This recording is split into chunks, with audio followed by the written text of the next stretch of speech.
हाल ही में जो कर्नाटक और महाराष्ट्र राज्य के बीच में सीमा को लेकर विवाद उत्पन्न हुआ था,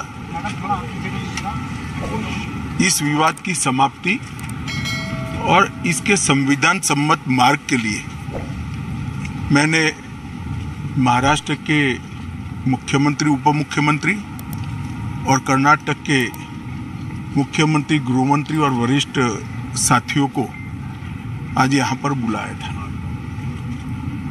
दोनों पक्षों के साथ भारत सरकार के गृह विभाग के ऑफिसर की उपस्थिति में बहुत अच्छे माहौल में बात हुई है। दोनों मुख्यमंत्रियों ने सकारात्मक अप्रोच रखा है और कुल मिलाकर इस बात पर सहमति हुई है कि डिस्प्यूट के रास्ते और डिस्प्यूट का समाधान लोकतंत्र के अंदर रोड पर नहीं हो सकता, संविधान सम्मत मार्ग से हो सकता है।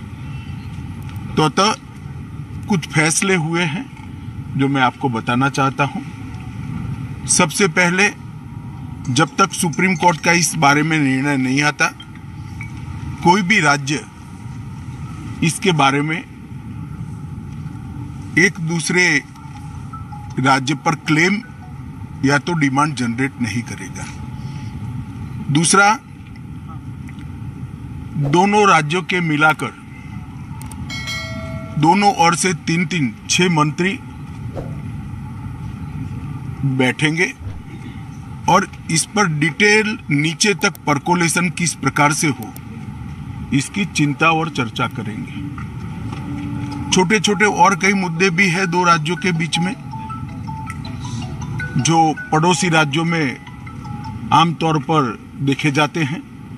ऐसे मुद्दों का निवारण भी ये 3 मंत्री दो ओर से जो है वो ही करेंगे।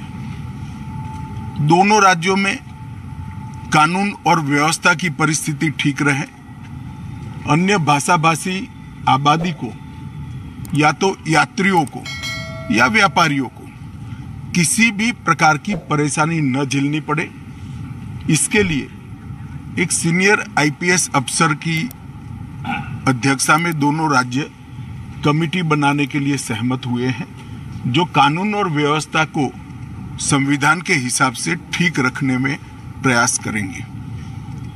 जब मामलों की चर्चा भी हुई तो ये भी ध्यान में आया है कि पूरे मामले में फेक ट्विटर ने भी बहुत बड़ा रोल निभाया है।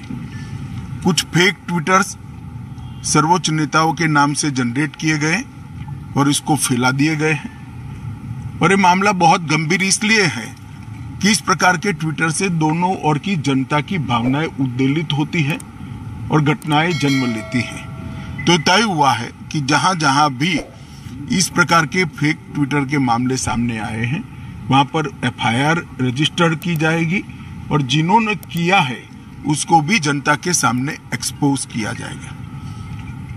तो एक बहुत अच्छा, एक प्रकार से सर्वसम्मत निर्णय आज की बैठक में हुआ है। इसके बाद मैं दोनों राज्यों के विपक्षी पार्टियों के मित्रों को भी इस देश के गृह मंत्री नाते अपील करना चाहता हूं, राजनीतिक विरोध जो भी हो, जो विपक्ष में बैठे हैं सरकार के सामने राजनीतिक कार्यक्रम ले सकते हैं, परंतु दोनों राज्यों की जनता के हित में और दोनों राज्यों की बॉर्डर पर अन्य भाषाभाषी जो लोग बस रहे हैं इनके हित में अब इसको कम से कम राजनीतिक मुद्दा न बनाया जाए। ये कमेटी जो बनी है वो कमेटी की चर्चा का आउटकम और सुप्रीम कोर्ट के फैसले का इंतजार किया जाए।